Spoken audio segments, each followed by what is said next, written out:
അപ്പോൾ ഞാനിതിൻ്റെ അകത്ത് ട്രാൻസ്ഫോമർ എടുത്ത് ഇങ്ങനെ വെക്കുകയാണ്. അപ്പോൾ അതുകൂടാതെ എനിക്ക് ഗ്രിഡ്, ഈ പവർ ഗ്രിഡ് എന്ന് പറഞ്ഞൊരു വാല്യൂ കൊണ്ട് കൊണ്ടാക്കണം. അപ്പോൾ ഇത് ഞാൻ ഉദ്ദേശിക്കുന്നത് നമ്മൾ നേരത്തെ ഫാൾട്ട് ലെവൽ കാൽക്കുലേഷൻ ചെയ്യാൻ ഉപയോഗിച്ച ആ ഒരു ഡീറ്റെയിൽ വെച്ച് എക്സ്പ്ലെയിൻ ചെയ്യാനാണ്. ഫോൾട്ട് ലെവൽ കാൽക്കുലേഷനിൽ പറഞ്ഞേക്കുന്ന ഒരു 350 MVA ഉള്ള സബ്സ്റ്റേഷനിൽ നിന്ന് ഓവർ ഹെഡ് ലൈൻ വരുന്നു, എന്നിട്ട് 400 kVA ട്രാൻസ്ഫോമർ കയറുന്നു. അത് 11 kV/433 വോൾട്ടിൻ്റെയാണ്. അതിൽ നിന്ന് കേബിൾ വഴി എൻ്റെ ബസ് ബാറിലേക്ക് ഇതിലൊക്കെ പോകുന്നു. അങ്ങനെയാണ് ഇതിൽ കാണിച്ചേക്കുന്നത്. അപ്പോൾ ഞാൻ ഈ സാധനം തന്നെ ജസ്റ്റ് ഒന്ന് നമ്മുടെ ഈ ടാപ്പിൽ ചെയ്തു നോക്കാം എങ്ങനെയാണ് വരുന്നത്. അപ്പോൾ ആദ്യം ഇത് ഗ്രിഡിൻ്റെ ഡീറ്റെയിൽസ് കൊടുക്കണം. അപ്പോൾ എൻ്റെ റേറ്റിംഗ് ഇവിടെ എടുത്തു കഴിഞ്ഞാൽ 11 kV എന്നാണ്. നമ്മൾ റൈറ്റ് ക്ലിക്ക് ചെയ്യുമ്പോഴാണ് ഈ വിൻഡോയിലേക്ക് വരുന്നത്. ഇവിടെ റൈറ്റ് ക്ലിക്ക് ചെയ്ത് കഴിഞ്ഞാൽ ഈ വിൻഡോയിലേക്ക് വരും. എല്ലാത്തിനും റൈറ്റ് ക്ലിക്ക് ചെയ്താൽ മതി. എന്ത് എടുത്താലും റൈറ്റ് ക്ലിക്ക് ചെയ്താൽ ആ വിൻഡോയിലേക്ക് വന്നാൽ മതി. 11 kV എഴുതി.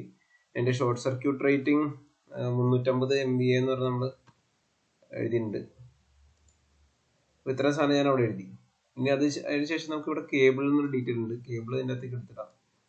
അപ്പോൾ കേബിൾ വഴി ഇതിൽ കണക്ഷൻ ചെയ്യുന്നു. നമ്മളിത് കണക്ട് ചെയ്ത് കൊടുക്കും. മീൻവെൽ ഞാൻ അതിനൊരു ട്രാൻസ്ഫോമർ കൂടി ഡിഫൈൻ ചെയ്യട്ടെ. ട്രാൻസ്ഫോമർ നമുക്ക് റേറ്റിംഗ് എന്ന് പറഞ്ഞാൽ ഇതേപോലെ റൈറ്റ് ക്ലിക്ക് ചെയ്താൽ 11 kV ബാർ ഇത് 400 kV അല്ലെങ്കിൽ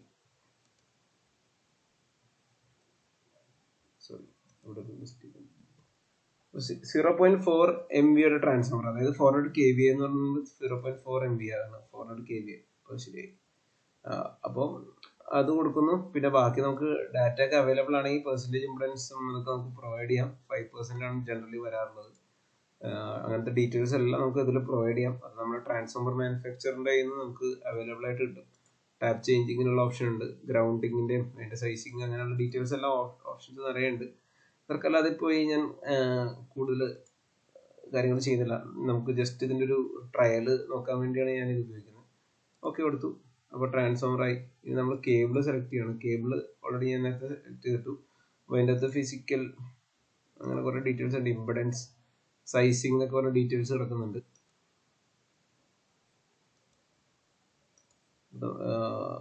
ഓക്കെ. അപ്പോൾ നമുക്ക് ഇതിൽ എക്യുപ്മെൻറ്റിൻ്റെ നമ്പറും കാര്യങ്ങളും പേരെല്ലാം എല്ലാത്തിലും എഴുതാനുള്ള ഓപ്ഷൻ ഉണ്ടോ. നമുക്കിപ്പോൾ ഇതിൻ്റെ ലെങ്ത് എഴുതാൻ പറ്റും. ഇപ്പോൾ ഇതിൽ ലെങ്ത് എത്രയായിരുന്നു നമ്മുടെ ആ ഒരു 1 കിലോമീറ്റർ എന്ന് പറഞ്ഞാൽ ലെങ്ത്താണ് കൊടുത്തേക്കുന്നത്. അപ്പോൾ നമുക്ക് ഇത് OH ലൈൻ എന്ന് പറഞ്ഞാൽ എഴുതിയിട്ട് മിങ്ക് എന്ന് പറഞ്ഞാൽ എഴുതിയേക്കുന്നത്. അപ്പോൾ മിങ്കിൻ്റെ സൈസ് 95 square mm ആണ്. അപ്പോൾ നമുക്കതൊക്കെ ഇതിൽ യൂസ് ചെയ്യാം. ഈ ഇൻഫോയിൽ ലെങ്ത് ഞാൻ ഇവിടെ കൊടുക്കുന്നു, 1000 മീറ്റർ എന്ന് പറഞ്ഞ് കൊടുക്കും. ഇതിൻ്റെ ലൈബ്രറി എടുത്തിട്ട് നമുക്ക് ഡിഫറെൻറ്റ് ടൈപ്പ് ഓഫ് കേബിൾ ഇവിടെ സെലക്ട് ചെയ്ത് കൊടുക്കാൻ പറ്റും. പോളിവിനൈൽ XLP കേബിൾസ് ആണ്. നമുക്ക് ശരിക്കും ഇത് ഓവർഹെഡ് ലൈനായിട്ടാണ് കൊടുത്തേക്കുന്നത്. അപ്പോൾ നമുക്കിവിടെ 95 എന്ന് പറഞ്ഞ് കൊടുക്കാം. 95 കേബിൾ എന്ന് പറഞ്ഞാൽ കൊടുക്കുന്നു. ഓക്കെ കൊടുക്കുന്നു. ഇനി ഓക്കെ, നമ്മൾ ട്രാൻസ്ഫോമറിൻ്റെ ഡീറ്റെയിൽസ് വരുന്നു. ഇനി ട്രാൻസ്ഫോമറിൽ നിന്ന് അത് പോകുന്ന ഒരു ബസ് ബാറിലേക്ക്. അപ്പോൾ ബസ് ബാർ നമുക്ക് കൊടുക്കാൻ വേണ്ടി ഇവിടെ ഒരു ബസ് എന്ന് പറഞ്ഞൊരു ഓപ്ഷൻ ഉണ്ട്. ഒരു ബസ് എന്ന് പറഞ്ഞ ഓപ്ഷൻ ഉണ്ട്. അത് ക്ലിക്ക് ചെയ്യുന്നു. ഇവിടെ ബസ് ഇങ്ങനെ കൊണ്ടിടുന്നു. ഇത്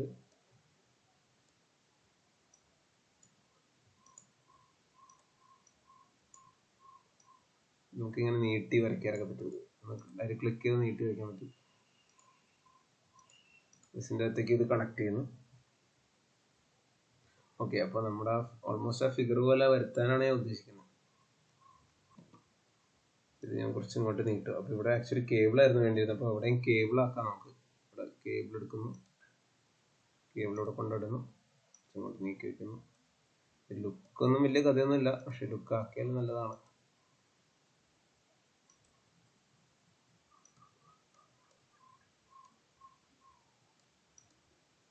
ഇതിൽ നമുക്ക് റൈറ്റ് ക്ലിക്ക് ചെയ്താൽ അതിൻ്റെ അകത്ത് ലൈബ്രറി പോയി കഴിഞ്ഞാൽ നമുക്ക് സൈസും അഡ്ജസ്റ്റ് ചെയ്ത് കൊടുക്കാൻ പറ്റും. ഇപ്പോൾ 300 square ആണ് ഉള്ളത്. ഇതിലൊരു കാര്യം ചെയ്യാൻ പറ്റുമോ, മറ്റേതിലും ചെയ്യണം. നമുക്ക് ഇത് 3.5 core, അപ്പോൾ 4 കണ്ടക്ടേഴ്സ് പെർ ഫേസ് ഉണ്ടാവും. അതിൻ്റെ ലെങ്ത്ത് ഒന്നുകൂടി നോക്കാം.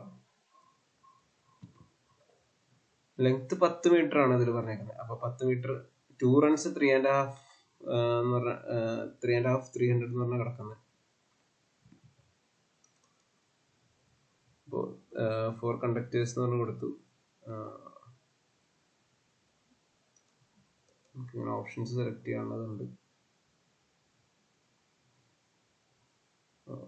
ഓക്കെ, നമ്മളിതിൽ അതിന്റെ ലെങ്ത് ഇവിടെ കൊടുത്താൽ പറ്റും 10 മീറ്റർ എന്ന് പറഞ്ഞു. ഓക്കെ, ഞാനിപ്പോൾ തൽക്കാലം ഒരു കണ്ടക്ടർ വെച്ച് ചെയ്ത് കാണിക്കാം. അതായത് ഇതിലും നമ്മളത് ചെയ്യണമായിരുന്നു.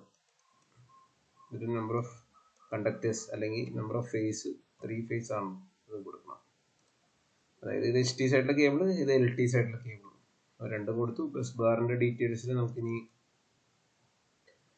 അതിൻ്റെ അകത്ത് എത്ര KV നോമിനൽ KV റേറ്റിംഗ് ആണ് വേണ്ടത് എന്നൊക്കെയാണ് ചോദിക്കുന്നത്. അപ്പോൾ അതിൽ 450 വോൾട്ട് അല്ലേ തന്നെ. അപ്പോൾ മാക്സിമം 1000 അല്ലെങ്കിൽ 1 KV റേറ്റിംഗ് കൊടുത്താൽ മതി ശരിക്കും പറഞ്ഞാൽ. 1 KV വരെയുള്ള അല്ലെങ്കിൽ 0.6 KV വരെയൊക്കെയുള്ള കൊടുത്താൽ മതി. 1 KV റേറ്റിംഗ് കൊടുത്തു. അത് കഴിഞ്ഞിട്ട് ഇനി നമുക്ക് ഇതിന്റെ ഔട്ട് ഒരു കേബിള് വീണ്ടും കൊടുക്കുക.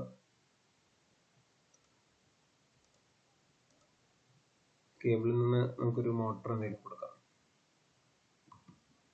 അപ്പോൾ ഈ ഒരു സാധനത്തിലും ഒരു മോട്ടർ പോയേക്കണാണ്. അത് 300 മീറ്റർ അപ്പുറം ഒരു മോട്ടർ ഉണ്ട്. അതിന് 3 കോർ 185 സ്ക്വയർ എമ്മിന്റെ കേബിൾ ഇട്ടേക്കണേ, AIF കേബിൾ ഇട്ടേക്കണേ കാണുന്നുണ്ട്. നമുക്കത് വെറുതെ ഒന്ന് നോക്കാം.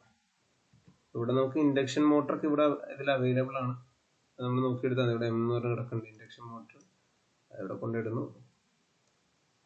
ഓൾറെഡി ഇത് കണക്ട് ചെയ്യുക. മോട്ടറിന്റെ ഡീറ്റെയിൽസ് 200 HP ഒക്കെ ആയിരിക്കും. അതുകൊണ്ട് 185 സ്ക്വയർ എം കേബിൾ വരുന്നത്. മിക്കവാറും 100 HP ആ റേഞ്ച് ഒക്കെ ഉള്ളതായിരിക്കും. ഞാൻ ജസ്റ്റ് എൻ്റെ കിലോ വാട്ട് അറിയണമെങ്കിൽ നമുക്ക് കിലോ വാട്ട് ഇടുക. ഒരു 100 HP എന്ന് പറയുമ്പോൾ 75 കിലോ വാട്ട്, ഒരു 75 കിലോ വാട്ട് ആ റേഞ്ച് ഒക്കെ ഉണ്ടാവുമെന്ന് വിചാരിക്കുന്നു. 100 അത് മതി.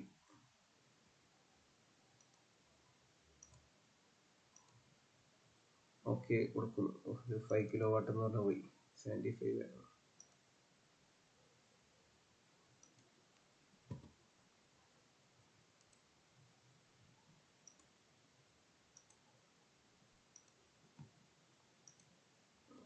ഓക്കെ,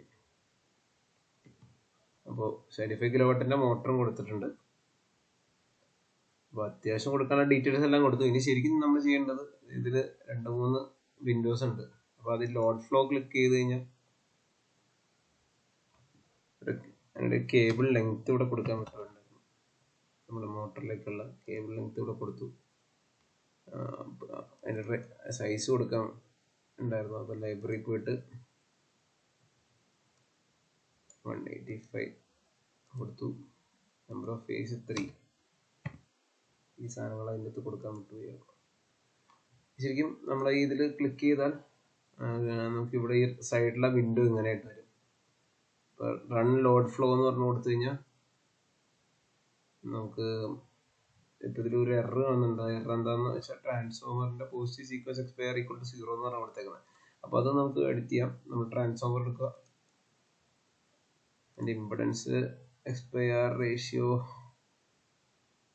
അത് 1 എടുക്കുന്നു. ഒന്നുകൂടി റൺ ചെയ്ത് നോക്കാം. ഓക്കെ, അപ്പോൾ ഇതില് ശരിക്കും പറഞ്ഞാൽ നമ്മൾ നോക്കിയാൽ ഇതിൻ്റെ അകത്ത് അതിൻ്റെ റിയാക്റ്റീവ് പവറും 91.8 പ്ലസ് J41.2 എന്നൊക്കെ പറഞ്ഞാൽ അതിൻ്റെ ലോഡ് ഫ്ലോ പെർസെൻറ്റേജും കാര്യങ്ങളൊക്കെയാണ് ഇതിൽ പറഞ്ഞേക്കുന്നത്. അതായത് ലോഡ് ഫ്ലോ അനാലിസിസ് ചെയ്യുമ്പോൾ നമുക്ക് കിട്ടുന്നത് പവർ എങ്ങനെ ഫ്ലോ ചെയ്യുന്നു അണ്ടർ സ്റ്റഡി സ്റ്റേറ്റ് കണ്ടീഷൻ എന്നുള്ളതാണ്. അപ്പോൾ അതിൽ ന്യൂട്ടൺ റാംസൺ പറഞ്ഞ മെത്തേഡും ഫാസ്റ്റ് ഡീകപ്പിൾ മെത്തേഡ് അങ്ങനെ പല മെത്തേഡ്സിന്റെ ബേസ് ചെയ്തിട്ടാണ് ഈ ഒരു കാൽക്കുലേഷൻ എടുക്കുന്നത്. അപ്പോൾ ഈ കാൽക്കുലേഷന്റെ റിപ്പോർട്ട് വായിക്കാൻ മനസ്സിലാക്കണമെങ്കിൽ നമ്മൾ ശരിക്കും എഞ്ചിനീയറിംഗിന്റെ വളരെ വിശദമായിട്ടുള്ള അതിലേക്ക് പോകണം. അപ്പോൾ ഞാൻ ജസ്റ്റ് ഇതിന്റെ ഒരു വർക്കിംഗ് കാണിച്ചു തന്നുള്ളൂ, ഇങ്ങനെ കണക്ട് ചെയ്ത് ഇങ്ങനെ ചെയ്യണമെന്നുള്ളത്. അപ്പോൾ ബാക്കിയുള്ള ഇതിന്റെ വിശദീകരണം നമുക്ക് വേറെ പല പല വീഡിയോസ് ആയിട്ട് ചെയ്യാം. അപ്പോൾ അതാണ് ലോഡ് ഫ്ലോ. പിന്നെ ഇതിൽ നമുക്ക് അതേപോലെ തന്നെ ചെയ്യാൻ പറ്റുന്ന സാധനം എന്ന് പറഞ്ഞാൽ ഈ നെക്സ്റ്റ് സ്റ്റെപ്പിൽ ഷോർട്ട് സർക്യൂട്ട് ടെസ്റ്റ് ആണ്. ഇതിന് വെക്കുമ്പോൾ ഇപ്പം ഞാൻ പല ഡാറ്റാസും കൊടുക്കാത്ത കാരണം ഇവിടെ റൈറ്റ് സൈഡിൽ നമുക്കിപ്പോൾ ഇങ്ങനെ റൺ 3-phase ഡിവൈസ് ഡ്യൂട്ടി എന്ന് പറയുന്നുണ്ട്. അപ്പോൾ അത് ക്ലിക്ക് ചെയ്ത് കഴിഞ്ഞാൽ നമുക്ക് ഇതിലിപ്പോൾ എറർ വരുന്നുണ്ട്, no bus is faulted, power grid positive sequence reactance less than equal to 0. U1ന്റെ അകത്തുള്ള കുറച്ച് വാല്യൂസ് മാറ്റാനാണ്. ഞാനിപ്പോൾ ഇത് വെറുതെ ജസ്റ്റ് ഒന്ന് മാറ്റിയിട്ട് കാണിക്കാം. യഥാർത്ഥ വാല്യൂ ആയിട്ട് ഇതിന് ബന്ധമൊന്നുമില്ല കേട്ടോ, ഞാൻ ജസ്റ്റ് ഒരു മനസ്സിലാക്കാൻ എളുപ്പത്തിന് എന്താണ് സംഭവിക്കുന്നതെന്ന് ഐഡിയ കിട്ടാൻ വേണ്ടിയാണ് ഞാനത് മാറ്റുന്നത്. പവർ ഗ്രിഡ് U1ന്റെ വാല്യൂസ് X/R ഞാനിതിപ്പോൾ വെറുതെ 1 പറഞ്ഞ് കൊടുക്കുന്നു. ഓക്കെ, എന്നിട്ട് ഒന്നും കൂടി ഒന്ന് നമുക്ക് റൺ ചെയ്ത് നോക്കാം.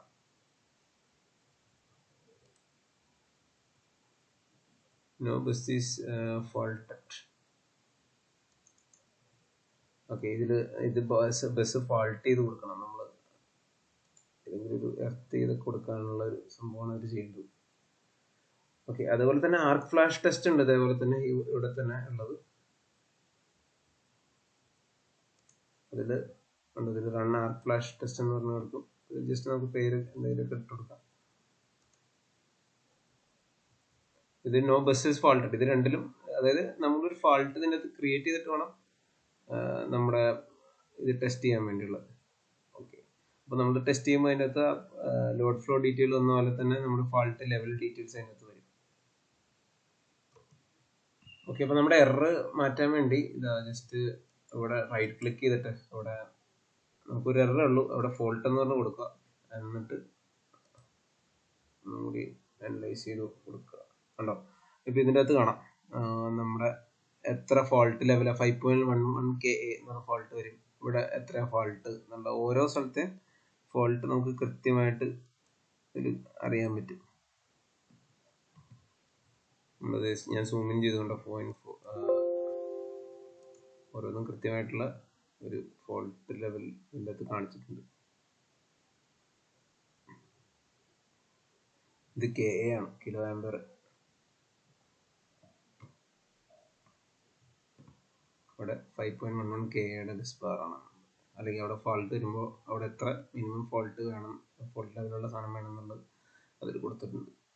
അപ്പോൾ നമുക്ക് ഇങ്ങനെയാണ് ഇതിൻ്റെ ഒരു അനാലിസിസ് നടത്തുന്നത്. ഞാനിപ്പോൾ ജസ്റ്റ് വെറുതെ ഒരു എക്സാമ്പിൾ കാണിച്ചതാണ്. നമുക്ക് മറ്റേതായിട്ട് കമ്പയർ ചെയ്ത് വേണമെങ്കിൽ നോക്കാം എത്ര യൂണിറ്റ് ആണെന്ന് നമുക്ക് കൃത്യമായിട്ട് ഇവിടെ കാണാം കേട്ടോ. ഷോ യൂണിറ്റ്സ് എന്ന് പറഞ്ഞാൽ ഇവിടെ ഇത് റൈറ്റ് ക്ലിക്ക് ചെയ്ത് കൊടുത്താൽ മതി. ഷോ യൂണിറ്റ്സ് അതിൻ്റെ അകത്ത് വരും. KA ആണ്, എത്ര കിലോ ആംബിയർ ആണ് അതിൻ്റെ അകത്ത് വരുന്നത്. ഇത് ജസ്റ്റ് ഒരു എക്സാമ്പിൾ ആണ്. ഇതിൽ യഥാർത്ഥത്തിൽ നമ്മൾ ആ കേബിളിലെ പക്കാ ഡീറ്റെയിലിങ്സ് നമ്മൾ കൊടുക്കണം. ഞാനത് വേഗം ഒന്ന് നമുക്ക് ഇത് പരിചയപ്പെടുത്താൻ എളുപ്പത്തിന് വേണ്ടി ചെയ്യുക. അപ്പോൾ നമ്മൾ ആ മറ്റേ ഫോൾട്ട് ലെവൽ ഇതും കൂടി കമ്പയർ ചെയ്ത് നോക്കാം നമുക്ക് ഏതാണ് കറക്റ്റ്, മാനുവൽ കാൽക്കുലേഷൻ ആണോ ഇതാണോ കറക്റ്റ്. ഇതിൻ്റെ ഗുണം എന്ന് വെച്ചാൽ നമുക്ക് കൃത്യമായിട്ട് വളരെ മൈന്യൂട്ട് ഡീറ്റെയിൽസിലേക്കും പോകാൻ പറ്റും. കേബിളിൻ്റെ സ്പെസിഫിക്കേഷനൊക്കെ വെച്ച് കൃത്യം ആയിട്ടുള്ള ഡീറ്റെയിൽസിലേക്ക് പോകാൻ പറ്റും. ഞാനിപ്പോൾ ഇതിന് മിങ്കിന് പകരം കേബിളൊക്കെ യൂസ് ചെയ്യണം, അപ്പോൾ അതിൻ്റെ ഫോൾട്ട് ലെവലും വ്യത്യാസം ഉണ്ടാവും. സോ ഇത് നമുക്ക് ഈ റിയൽ പ്രോജക്ട്സ് സിനാരിയോസിലൊക്കെ അടിപൊളിയായിട്ട് യൂസ് ചെയ്യാൻ പറ്റും. അപ്പോൾ ഇനി ഇതിൻ്റെ പല വെർഷൻസ് ആയിട്ട് നമുക്ക് നോക്കാം, ഓരോ ഡ്രോയിങ്സ് വെച്ച് നോക്കാം.